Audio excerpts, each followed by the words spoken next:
Hey, welcome to Exchange. This is part two of Kathy Wood's big ideas, running through some of her kind of big idea concepts and what it means for investors overall. If you haven't seen part one, definitely check that out. But let's dive into part two. Hey, let's dive into everyone's favorite topic, electric vehicles. So obviously Kathy Wood, basically made her name on the Tesla trade. She's an early believer in Tesla, and obviously from there, it's been skyrocketing. It really has changed the future for new automakers as well as legacy automakers like GM and Ford, etc.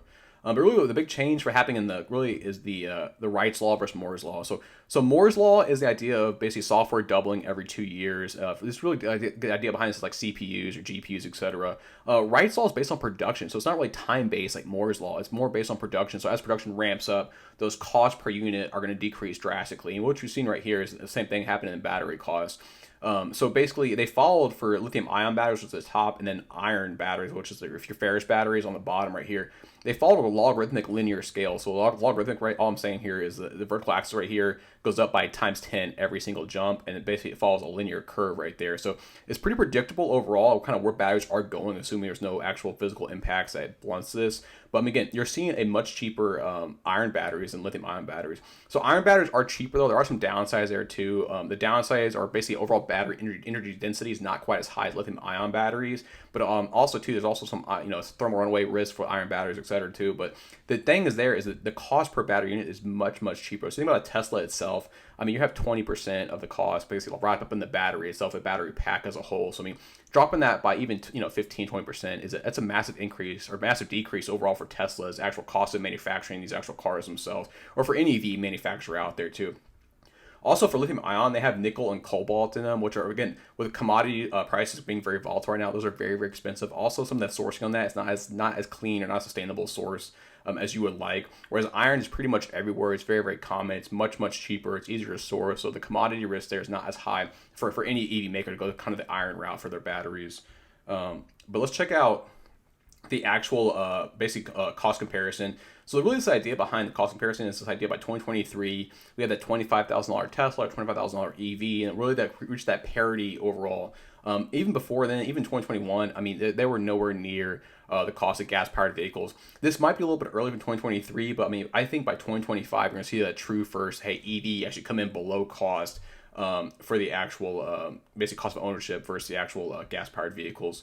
Now, the idea there is, again, iron batteries that are much cheaper. If gas stays very high, obviously gas-powered vehicles are going to be much more expensive to actually own. And potentially manufacture economies of scale as EVs ramp up faster and faster. They gain those, basically those economies of scale from there, and they can drop their costs way down. But again, even if it's near parity, I think that's still a win for overall for the EV market in general. But let's take a look at the next slide here. This is looking at overall basically EV charging rates. So obviously the really challenging part for EVs is that, hey, unlike a gas vehicle, you go to the gas station, you fill up literally within 5 minutes. If you want to, you can leave, close your tank up and leave right then. EVs, it takes time though too, and we have fast chargers out there, but they're not as fast as gas power, like where you're just filling up your tank and just piecing out right there. But we're heading that direction though too. Look at charging rates. Again, logarithmic curves on the vertical axis.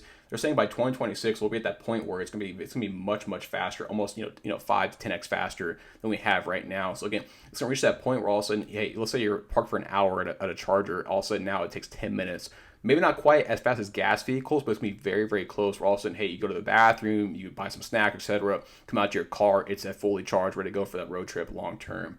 Now, obviously, this doesn't matter for urban commuters. So let's say you're commuting to work and back, and let's say it's like 10 miles. This doesn't matter at all. But if you're like long-term commuting, or like long-term like interstate commutes, this matters quite a bit if you ever know one of those with an EV vehicle.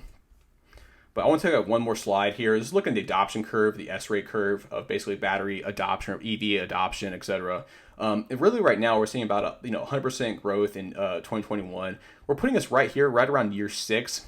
Now, obviously, you're saying, hey, this is massive growth, not sustainable, like obviously with supply chain issues, et cetera, and commodities, et cetera. And really what we're seeing, for Tesla, this growth is probably not likely because they already have a large base, though. But for legacy auto manufacturers and also new up-and-comers, like Lucid, et cetera, and some other companies out there, this is going to be actually supporting this number overall. So Tesla might be in much lower than this, though, but these like legacy automakers, though, with their kind of lower baselines, are going to have much faster growth rates, which could average out to that 85, 86% to 111% kind of range rate. But this is where we're at right now. It's almost like early adopter phase still. We're not quite at that mainstreaming of EVs itself, but it's going to happen in the 2020s almost for sure.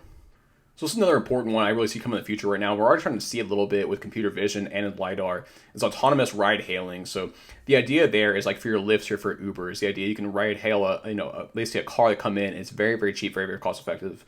Because right now Ubers and Lyfts are not that cheap right now. So I mean, it's almost a point where it's like, hey, it's not really saving money versus traditional car ownership. And that's what we're seeing. So as basically the cost per mile personally owned vehicles have changed. So right now we're saying in 2016 it was 70 cents. Obviously it's been steady pretty much, basically the legacy of the actual the past, really from since autos were began. But the idea of autonomous ride-hailing vehicles with no driver, etc., about 25 cents per mile. So I mean, this is the ideal case. Obviously, when it first introduced, it's going to be much, much higher than that, though, too. But those costs should come down as things scale out. So what we're saying right now is basically personal owned cars, marginal cost to drive is 34 cents. The cost per ride choices today is $2. So basically saying like for convenience factor and perceived time of value for ride hailing, those costs are about $2. So again, we are very, very far away from where we're at right now for the actual marginal cost to drive. But those costs should come down with autonomous, basically Uber's autonomous Lyfts or even other third-party platforms, etc. But let's dive into this. This is really I see the moneymaker slide, and this is really the idea of the enterprise value of autonomous ride-hailing platforms. And this is like, again, ride-hailing is $300 billion. I mean, for automakers right now, it's $4.1 trillion. For car rentals, it's about $100 billion. But really, the future is going to be autonomous, and I think people know that too.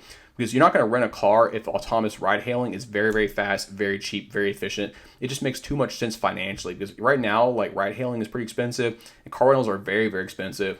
And obviously, owning your own personal owned vehicle is pricey. Obviously, now obviously it is a premium if you want to pay for that. That's fantastic. But especially if you're in more rural areas where they don't have ride-hailing actually, a concentrated network itself. But if you're an urban consumer, someone living in the urban area, or even the suburbs, ride-hailing makes a lot of sense, especially if autonomous ride-hailing, but it's fast, efficient, or you can pre-book it, etc. It makes a lot of sense. But really what I'm saying right now, the total TAM, $11.7 trillion. I mean, this is one of those things where you look at like computer vision, LiDAR, those integrations, AI, etc., coming together for one platform. I mean, this is just going to be absolutely massive. It's going to change the way we live, the way we actually, basically commute from place to place. And really what I see actually the big killer here, actually, the big kind of downside is the actual scooter platforms, all those things you see, those like little mini e-bikes, etc. If this cost comes down where Uber and Lyft all of a sudden are a third the price of what they are right now, that means basically a scooter market itself is going to get absolutely crushed. I mean, for just overall for investors. So, I mean, most of those are in private equity right now, though, too. But those like long term do not make sense given the ride hailing costs coming this far down. So next is autonomous logistics. This is the idea of drones that are basically delivering the last mile. So you think about this, what's right now, if you look in cities, we have basically, three-dimensional cities. We have like tall skyscrapers, multi-level buildings, etc. But our roads themselves are two-dimensional. We might have subways underneath that are, again, on a linear path. But really, it's a whole idea behind this is we have a whole airspace above like up to 300 feet, according to the FAA. That's basically just open. It's just not used by anybody. It's not used by drones, etc. But really, the idea there is taking that space, having very fast deliveries because there's no traffic, etc. And be able to have autonomous drones go over a line of sight, basically over the horizon, and deliver packages, groceries, food, whatever else it might be, as well as potentially even some ground vehicles too. Let's say you're in a neighborhood, you drop off basically a drone or a ground-based drone that drops off food or groceries or medicine, wherever else it might be. I mean, that's going to be the future. We're not quite there yet. I mean, it's very, very early phase too, but it's going to happen just because the battery costs are coming down, as well as autonomous costs are coming down too, or the point where it makes a lot of sense for most users. So this is actual truckload cost per mile, so delivery mile, basically. Like this is looking at human powered versus like basically integrated.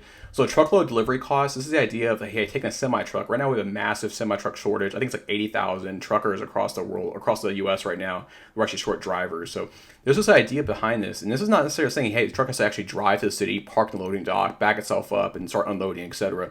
The really idea right here initially is having city to city, almost like a land train or highway train, where you have let's say a truck going from like Denver to Kansas City, etc. You set it off on the highway. It drives to Kansas City by itself. Maybe you have refueling checkpoints, etc. Or human driver will come in, refuel the truck, and then off that point hit the automatic mode and have it launch on its way to the actual Kansas City. And then from there, it's met outside the outskirts of the city by another driver. He jumps in for the last 2, 3, 4 miles to the actual loading bay, and then from there backs it in, etc. So, which again, right now we actually already have the systems in place to actually do that at scale. The question is safely. Can you do it safely with changing environments, changing weather, changing conditions, etc.